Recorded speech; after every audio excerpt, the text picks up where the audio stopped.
Where does it say recording? Oh, right there. Where's it recording? Good afternoon. Welcome to the 101st anniversary of the fires of 1918. Wish it was a nicer day, but we're all here and we're all in pretty good shape, so have a seat. And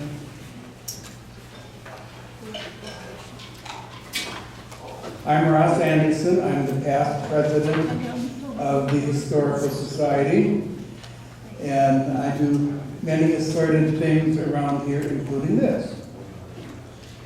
So,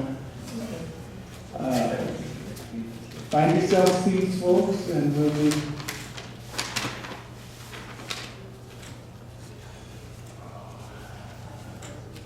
we'll start off the program this afternoon with an invocation by Pastor Vinsky.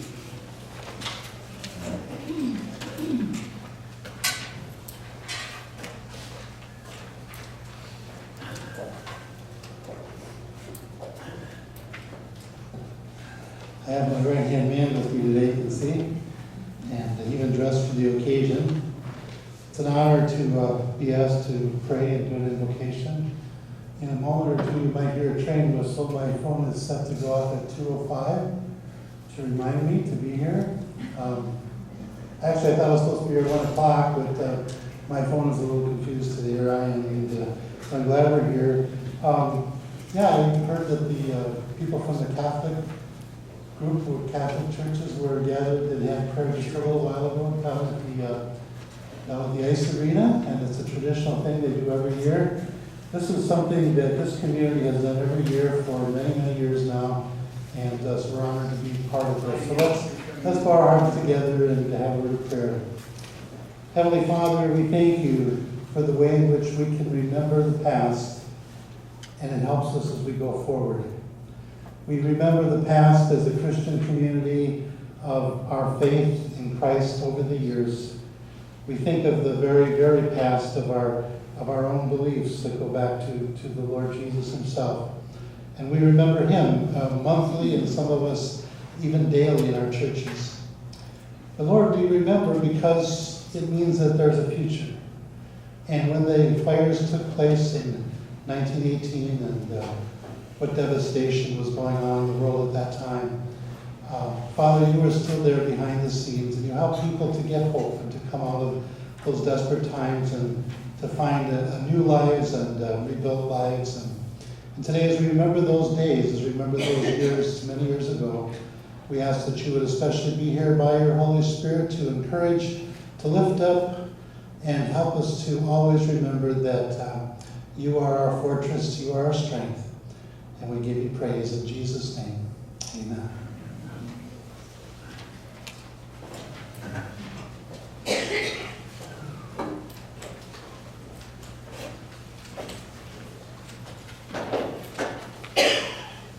Pastor Vinsky. Next we will have Ron Eastman doing Battle Hymn of the Republic.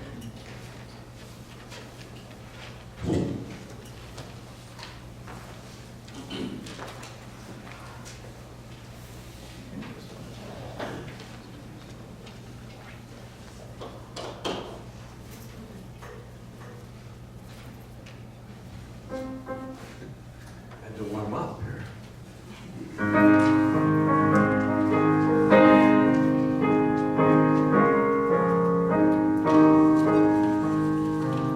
Mine eyes have seen the glory of the coming of the Lord. He is trampling out the vintage where the grapes of wrath are stored. He is loosed the faithful lightning of his terrible swift sword. His truth is marching on. Glory, glory, hallelujah. Glory, glory, hallelujah. Glory, glory, hallelujah. His truth is marching on. In the beauty of the lilies, Christ was born across the sea, with the glory in his bosom that transfigures you and me. Has he died to make men holy? Let us die to make men free, while God is marching on. Glory, glory, hallelujah. Glory, glory, hallelujah. Glory, glory, hallelujah. His truth is marching on.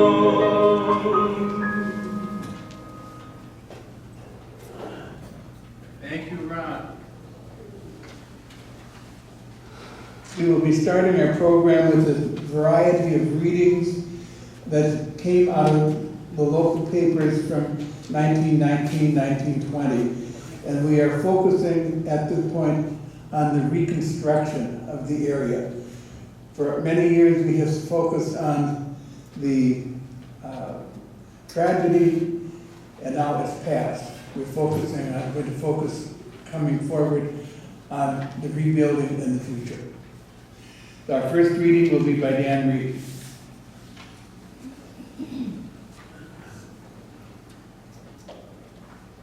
Good afternoon.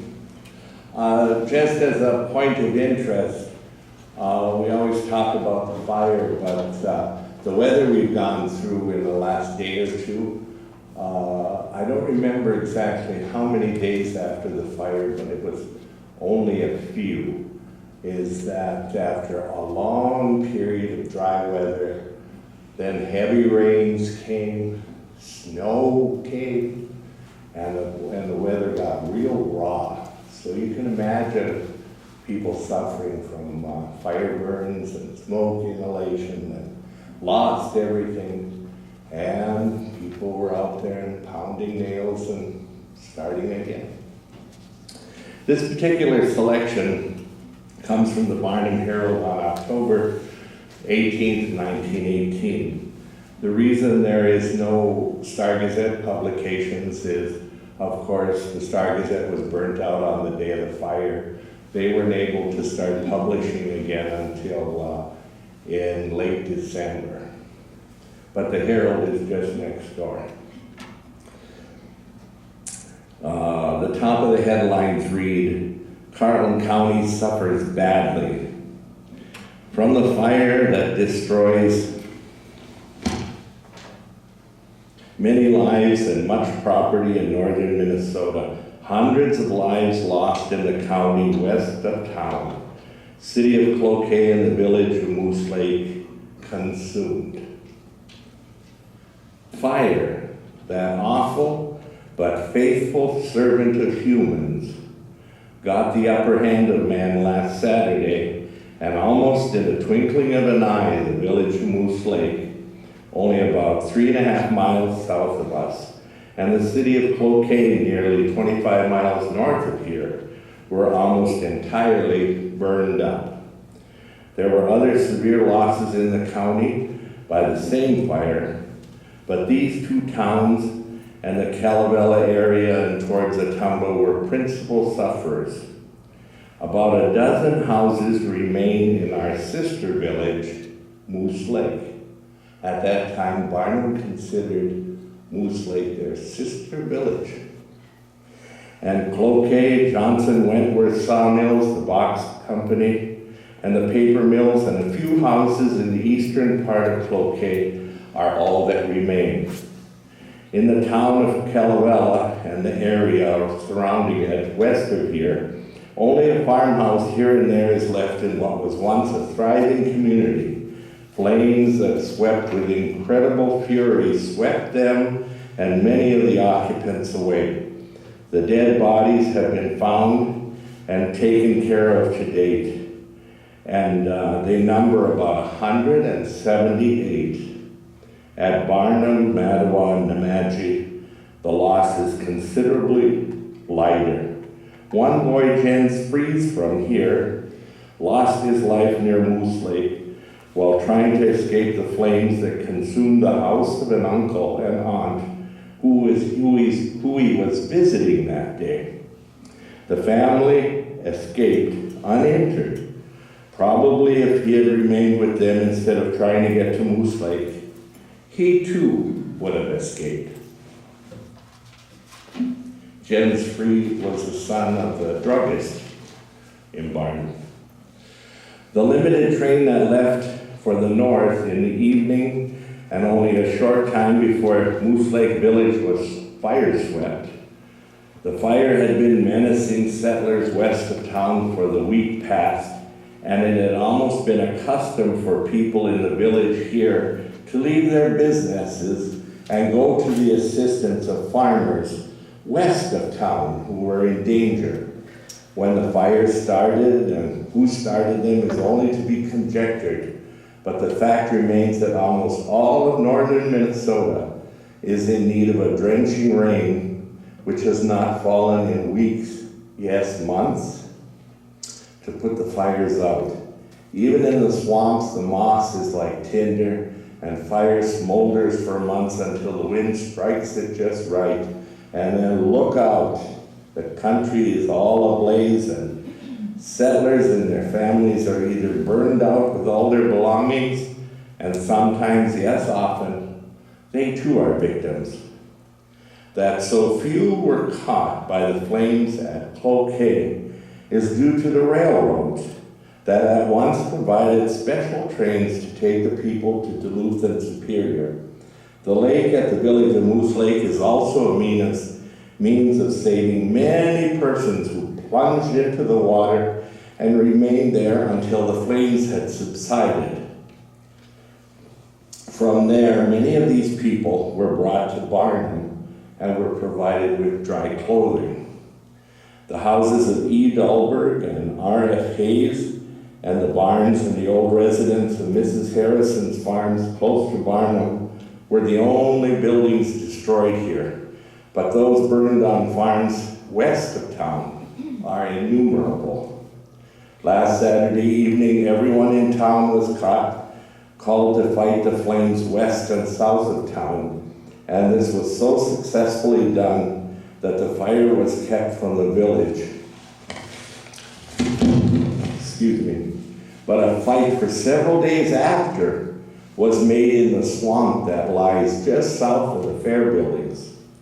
On Monday, Governor and Mrs. Burnquist and the head of the state's Army Corps arrived in the village and made a personal investigation of what was being done here and what was needed. Everything was being done and every place has been open to fire sufferers. The town hotels, the Clifton, being turned into a hospital, and the Barnum House for the reception of the refugees, where many of them were being fed and housed. Besides the awful toll that has been exacted on life, the financial loss is estimated to be something like $12 million, and only by a personal glimpse of the blackened country can anyone get an idea of what the people who lost all but their lives get an idea of the country, what they went through, and what confronts them with the winter only a short distance away. Electric lights and telephone lines throughout the county were burned, and although the latter has been fixed up between the villages, it takes some days yet before electric service is resumed. The farmers, assisted by the businessmen by donations of milk and vegetables and other edibles for the unfortunates, business people and others of the cities are donating clothes, bedding, and money. It is rumored that several persons have been shot by guards both at Cloquet and Moose Lake for not obeying the commands of the militiamen who had been in place in charge of the ruins. It is said that some of these people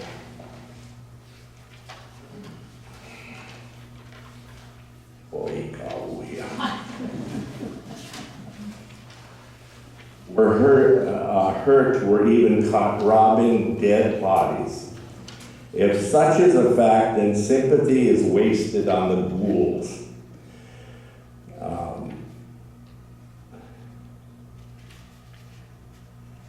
But as a person searching the ruins of his own property, then he is entitled to some sympathy, but so also is the guard, who is a likely stranger and is only obeying the orders he has received.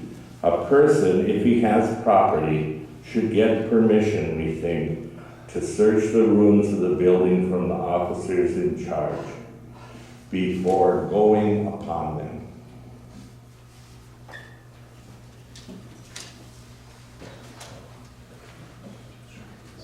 Thank you, Dan.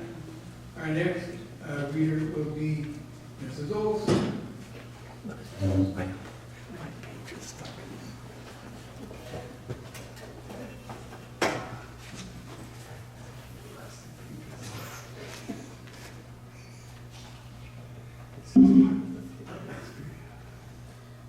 Our neighbors, Barnum, Carleton County, October 25th, 1918. Houses of refuge emptying. The Barnum Hotel, which has been a home for a number of unfortunate people who lost all their worldly goods in the recent 1918 fire that had swept through the country, is again vacant. Only a few remain, and they have been taken to the Clifton House, where they will be provided for.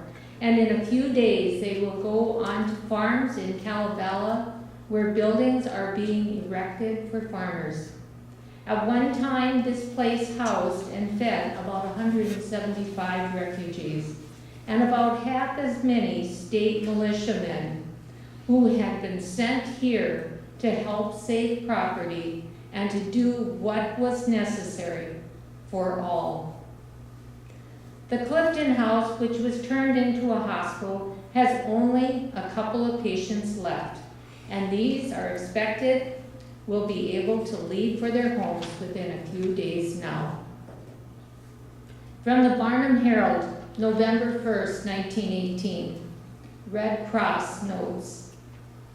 The Barnum Red Cross ladies will again open the workroom at the schoolhouse next Tuesday. The work will be remodeling army shirts.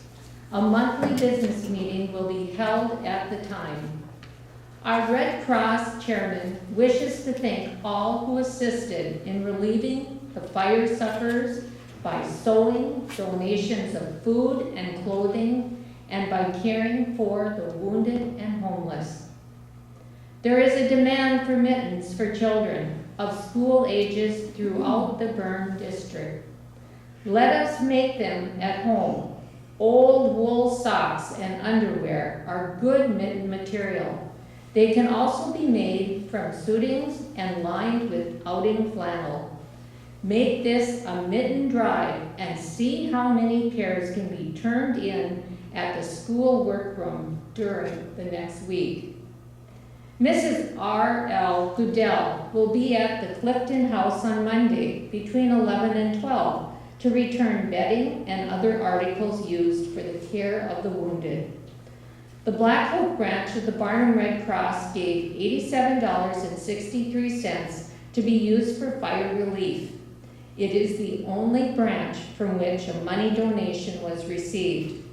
Boxes of clothing were received from Morris, Superior, Duluth, Minneapolis, Clearwater, and from towns in Iowa and Wisconsin. From the Star-Gazette newspaper, December 19, 1918, citizens of Moose Lake make fine progress in rebuilding the town. Reconstruction work in Moose Lake is progressing nicely in spite of the cold weather, and the fact that skilled carpenters and other laboring men are scarce. Yet the people are making the best of adverse conditions and are determined to make Moose Lake bigger and better than ever. The people in the village denied themselves in every way that the country might first build up, realizing the people in the country would suffer most in the cold weather that would be setting in. The country is practically rebuilt with small houses, barns, furniture that has been supplied, and there are hundreds of homes practically complete in every respect. In many instances, the farmers have already begun to log their burned over lands. This will salvage several million feet of lumber and thousands of cords of wood, and will materially assist in the permanent reconstruction which is being planned to begin early in the spring. The spirit of the people is splendid. 1,000 families lost all of their possessions, many being without any insurance, yet they have gone back to the farm with a determination that it takes more than one fire to put them out of business. A few families from the village will spend the winter in the cities, having rented flats, but all are planning on returning in the spring to erect permanent homes. Those remaining for the winter have been hampered in the work of erecting the temporary shacks by the recent order removing the military trucks because the village people relied on those to transport their building materials to their lots. And while it is an inconvenience to have to haul everything with teams, it has no means lessened the ardor of the people, and they are working harder than ever to get themselves under cover before this winter weather sets in. The community building, which was erected as a temporary quarter for several of our merchants, is now complete, and some of the stores are already doing business.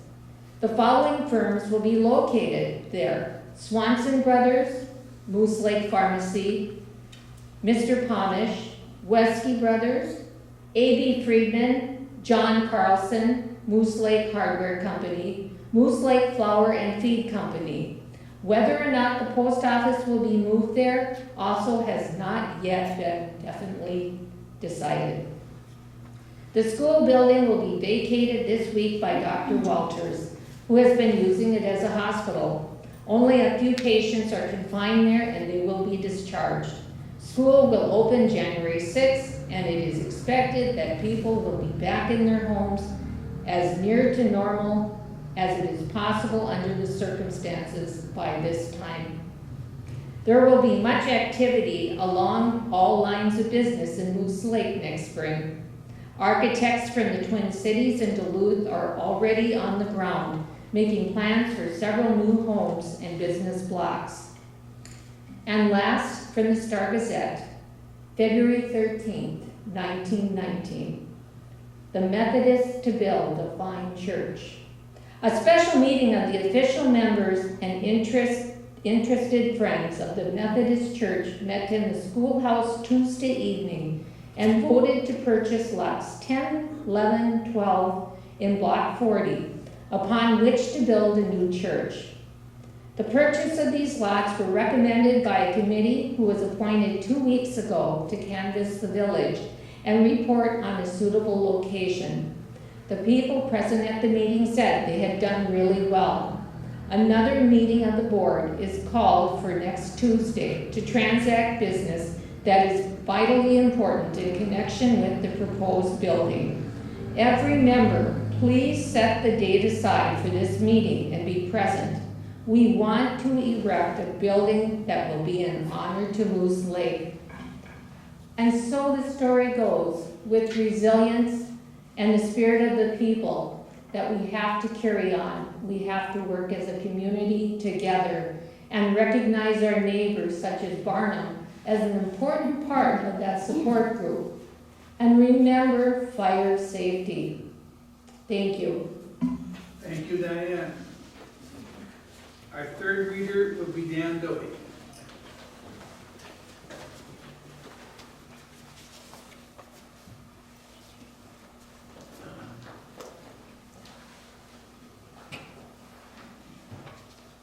I have two articles from the Star-Gazette of January 1919. The first one is headlined, "School Opens January 6th." When school closed Friday, October 11th, 1918, how little anybody dreamed there would be no more school that year. First, the fire destroyed 2 of our buildings, took the lives of several pupils, and made the majority of students homeless. The high school building, however, has been a haven of refuge ever since the disaster. The second floor was used to care for the burned.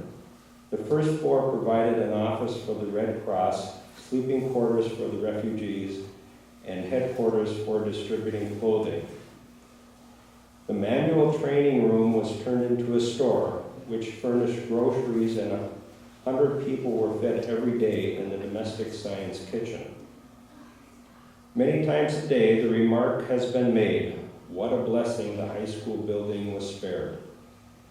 At first, people thought that the school would begin in a few weeks, but disasters don't happen alone.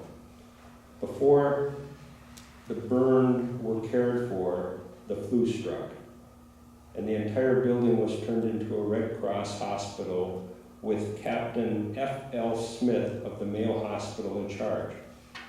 The hospital expects to close this week, and the Red Cross is already working to return the kitchen to its original condition.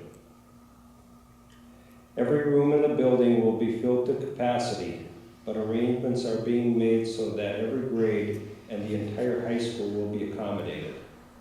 Both teachers and pupils show a commendable spirit in their willingness to put up with some inconveniences. They will all be working extra hard to complete the year's work. It is expected that every member of the graduating class will return. The hearty cooperation of every parent is earnestly requested so that we may make our school year a success in spite of the terrible disaster and handicap we have faced. And this was submitted by O.G. Jackman, the superintendent.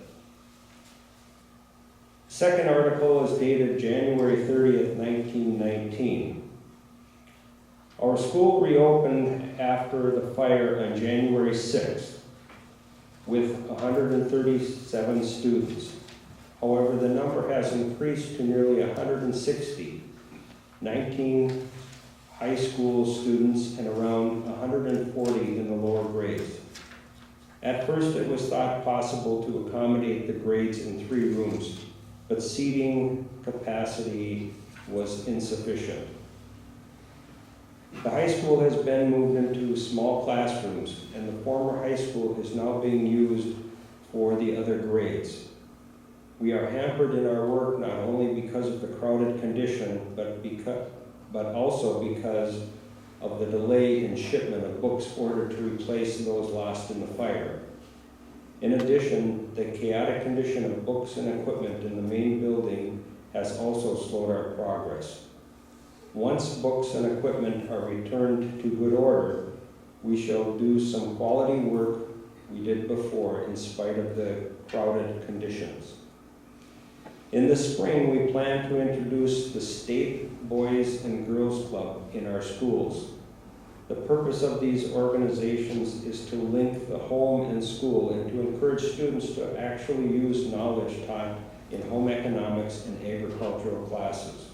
The clubs help develop individual efficiencies and encourage teamwork. They also help increase pride in the community. The state club motto is to make the best better. Thank you, Dan. Following, Ron Eastman will play and sing I'm Always Chasing Rainbows. And all 3 selections were composed in 1918.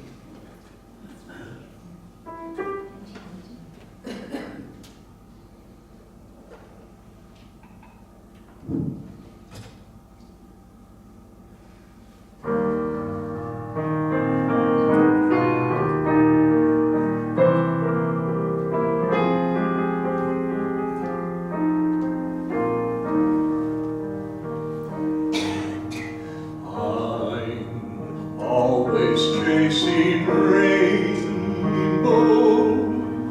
watching clouds drifting by.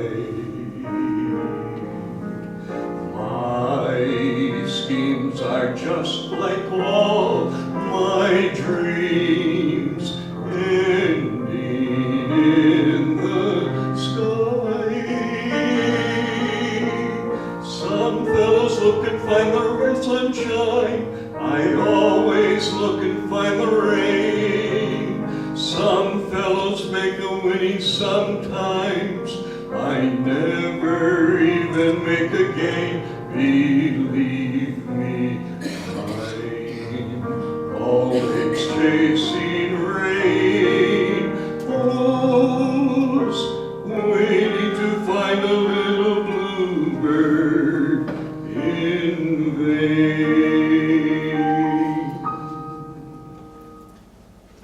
Thank you, Ron. Fourth reading will be done by Wayne Peterson.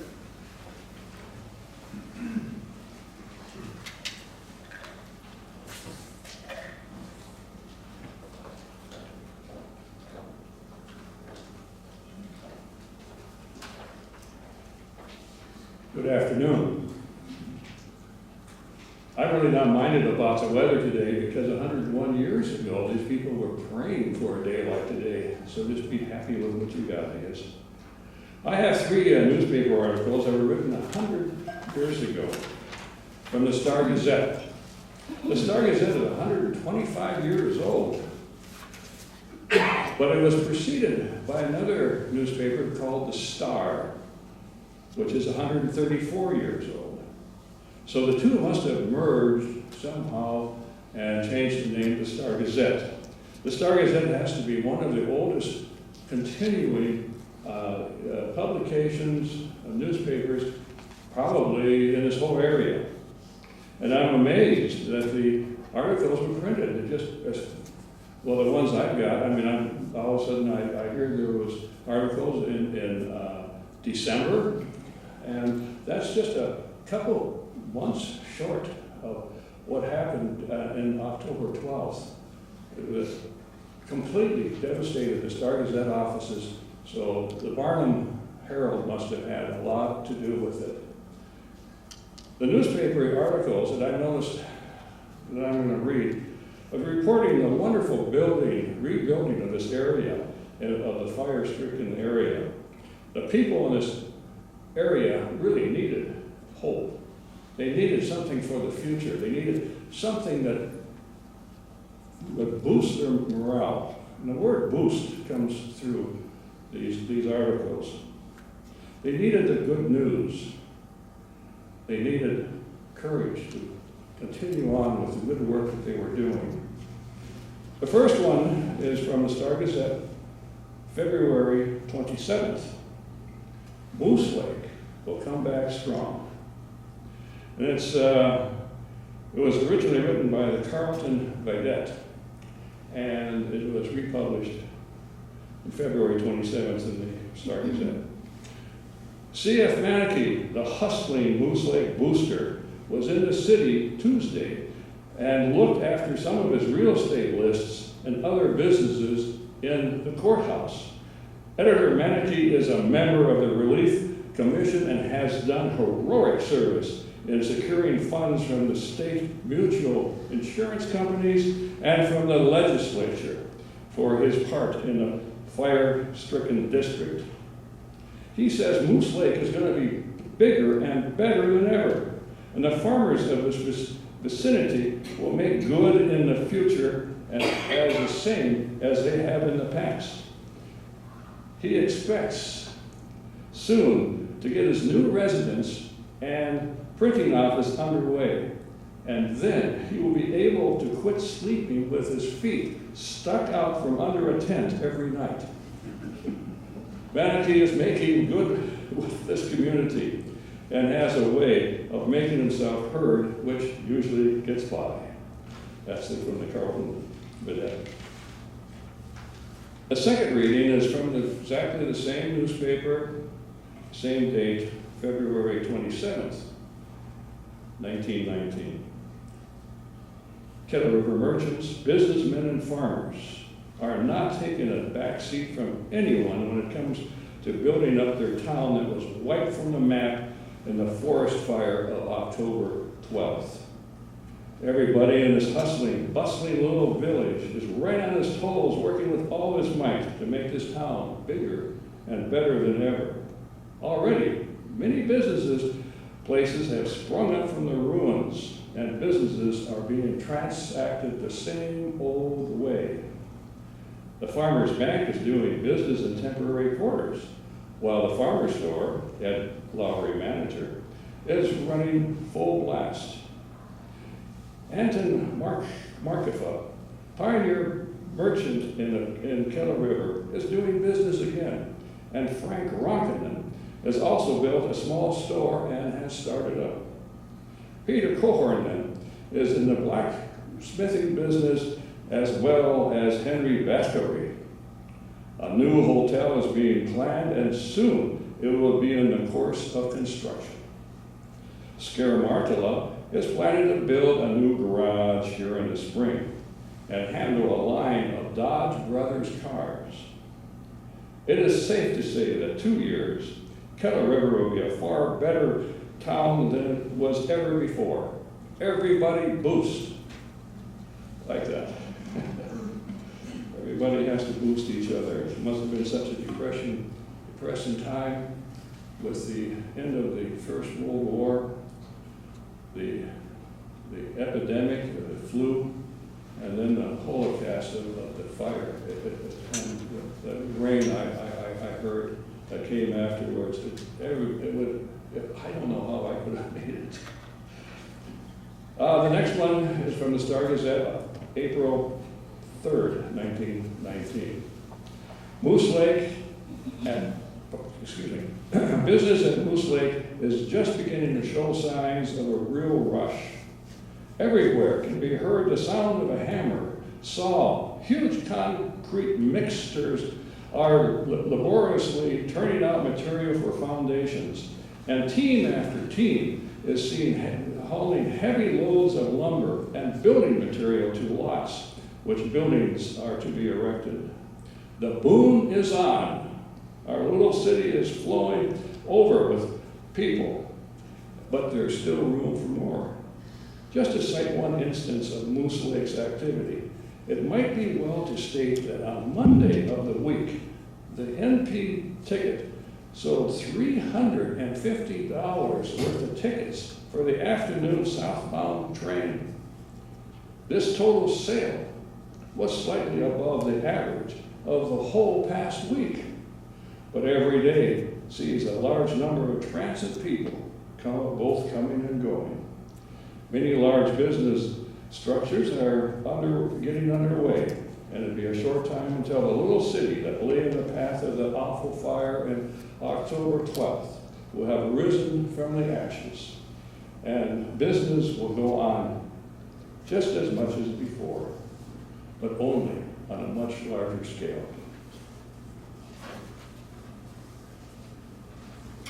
Thank you, Wayne. Our next reader will be Natalie Furwick.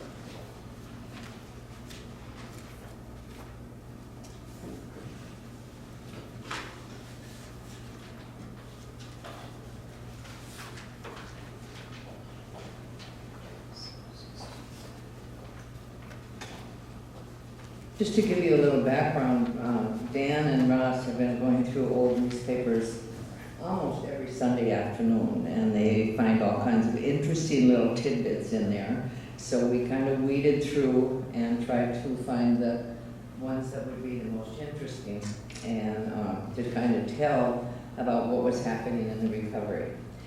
My article is, we're jumping ahead to October 16th, or actually October 12th in 1919. Memorial Day services were held in Moose Lake last Sunday, it being the first anniversary of the Great Forest Fire of October 12, 1918. 2,000 people gathered at the cemetery to pay tribute to those who lost their lives in the terrible catastrophe. The services opened with a prayer by Reverend Gustafson, after which a selection was rendered by a quartet. President E.F. McClear of the Commercial Club introduced Governor J.A. Burnquist, then standing beside the graves of 181 who perished in the great disaster of just 1 year ago. Governor Burnquist spoke fleetingly of the loss of life and of the heroism displayed by the survivors. The governor praised the people of Moose Lake and other places that were wiped out for their spirit in coming back and making their former homes and towns better than ever. The state executive lauded the people from outside the burned area for the assistance rendered the fire-stricken people here, relief coming from all parts of the United States. The governor assured the people of this territory that if he could be of any assistance to them, they should not be afraid to call on him. Huge banks of flowers decorated the graves of those laid to rest in the cemetery. People came from all the neighboring towns in the country where they here to attend the services. And then we jump ahead even further into the 4th anniversary, which was in 1922. It is almost 4 years ago today, October 12, 1918, that the village of Moose Lake, together with Kettle River, Ottumwa, Cloquet, and a vast farming community, was wiped off the map, and hundreds of people lost their lives by the terrible forest fires that swept through the countryside. Well do we remember that day. Practically the entire male population of Moose Lake had left for Kettle River Fire District about noon on Saturday. There the forests were aflame, and fanned by the gale of about 40 miles an hour, the fire caused terrific havoc. Men fought valiantly all afternoon, but their efforts were puny. They were gradually pushed back and back until the village of Kettle River burst into flames. By this time, the wind velocity had greatly increased, and the flames roared still harder than ever. Local firefighters began a retreat for home. Upon the arrival at Moose Lake late that evening, it was discovered that the village was in danger, and the people went packing what few necessities they could conveniently carry. The fire broke into the village so quickly that few people had barely time to reach the lake, but a few blocks distance, where they hovered in the cold until early morning. After the flames had subsided, inside of 2 hours after the fire struck town, the village was a total wreck. On the following morning, Sunday, October 13th, proved a dismal one for all. People had no place to go, few clothes to wear, and nothing to eat. A relief train was hurried out of Hinckley, which carried food as well as doctors. This was greatly appreciated, for nearly all of the fire victims were in need of both medical aid and food. But we will pass quickly over this scene of devastation and tell you briefly what has been accomplished in 4 years and how the village of Moose Lake has come back. Today, the village of Moose Lake presents a entirely different appearance. It is even better by a great deal than it was before the fire. Today, we have several modern brick buildings in the town, as well as many beautiful residences and buildings of public character. Fire sufferers early felt the need of digging in and coming back just as soon as possible, and truly they have accomplished wonders. We are proud of the fact that the village of Moose Lake today is a smart and upcoming town, but for the grit of its residents and the farmers in the surrounding country, we would probably be where we were 15 or 20 years ago. Phoebe. Thank you, Natalie. Next, Brian will play and sing Danny Boy.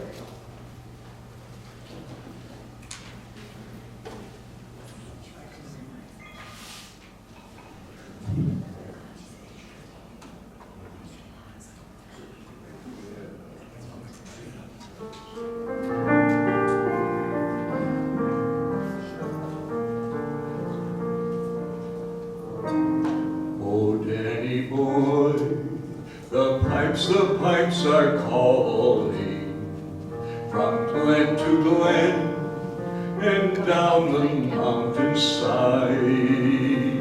The summer's gone and all the roses falling.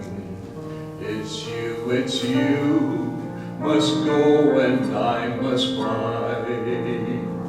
But coming back when summer's in the meadow, or when the valley's hushed with white with snow,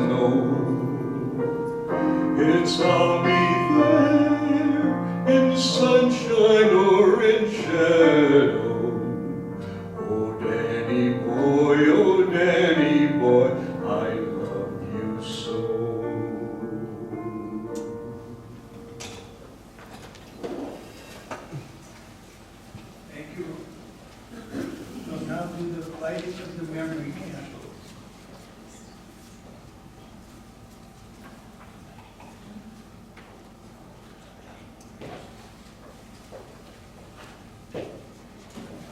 Just want to tell you that the Bible that's in this box was found in the root cellar where the Amy and the Physical children perished. And it was in very bad conditions, so Betty Lee had the box made. I'll point that out to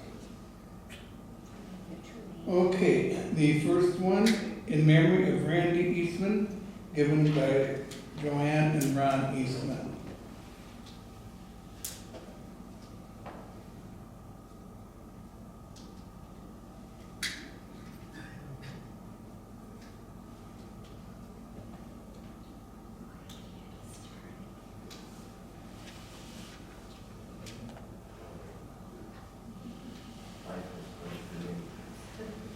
Forgot to pull the wings up, the wick, so sorry. Called Stand Up for Jesus.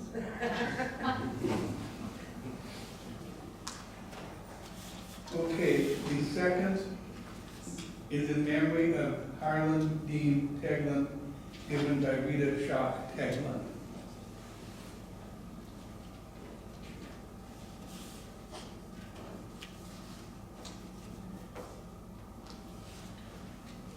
In memory of great Gary Mapes, given by Grace Mapes.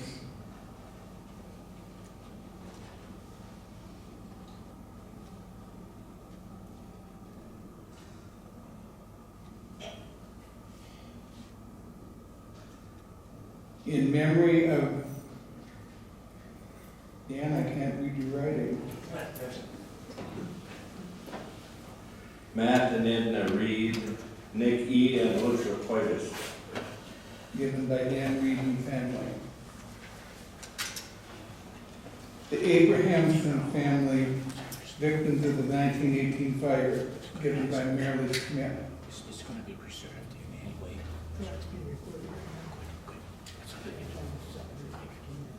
In memory of Sweet Nelson, given by Ross Anderson.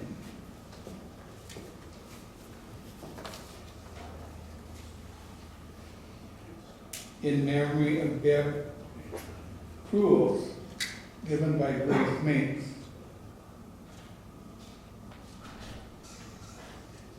In memory of Leonard Schmidt, given by Marilyn Schmidt.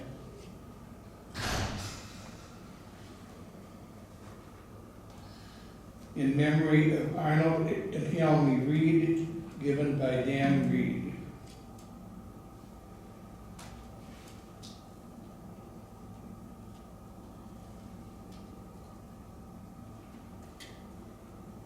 In memory of Truman and Lisa Teglin, given by Rita Shock Teglin.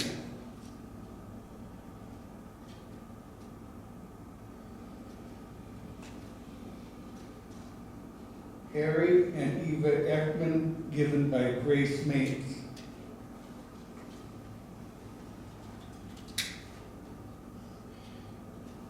Carol Larson, given by Marilyn Schmidt. Eva Kavarik, given by Ross Anderson. In honor of the employees and volunteers at the Historical Society, given by Natalie Frohrick. In memory of Lee and Dorothy Anderson, given by Ross Anderson. In memory of Harry and Eva Ekman, given by Jim and Donna Ekman. In memory of Joe and Barbara Schock, given by Rita Schock Teglin. In memory of Mac Ines and Donald Anderson, given by Ross Anderson. In memory of Kevin J. Schock, given by Rita Schock Teglin. Charles and Ida Ekman, given by Jim and Donna Ekman. Kurt Frohrick, given by Natalie Frohrick. Lynn, Lola, and Betty Anderson, given by Ross Anderson. Jean and Helen Schmidt, given by Dan Larson. Bill, Ellen, and Keith Anderson, given by Ross Anderson. Olaf Hultberg family, given by Natalie Froer. And Augusta and Olive Anderson, given by Ross Anderson.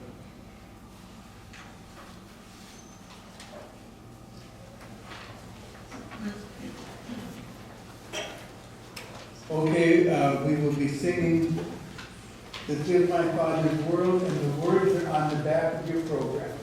So join in and sing if you can, or make a joyous noise.